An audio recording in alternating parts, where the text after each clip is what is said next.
nandito na naman tayo sa tipid tips sa mga araw na ito para makapid ng ating patukan. Nagamit tayo ng Madwood Tea Aqua. Ito po ay Madwood Tea Aqua.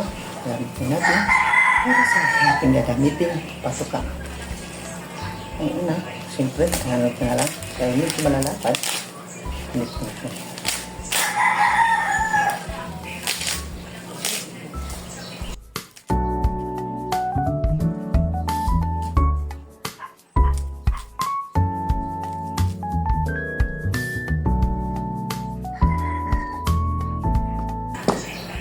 Gamit po tayo nito sa food processor.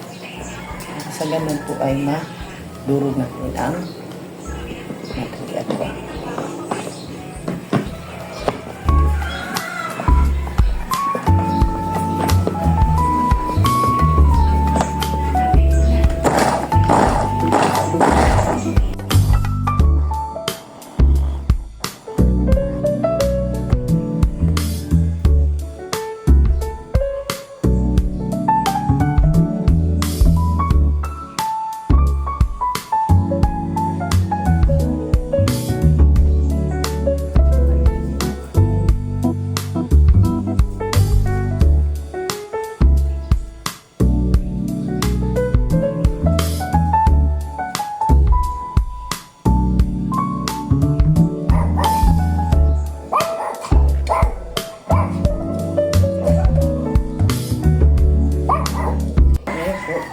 Lalagyan natin ito ng tips.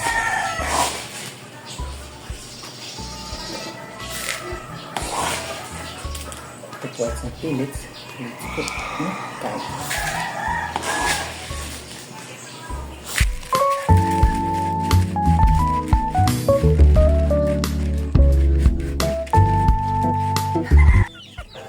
Simpleng tips, nakatipid ka na, masustansya pa ang nabibigay mong patuka. Hanggang dito na ang una, sa susunod uli. Maraming salamat, Benz TV.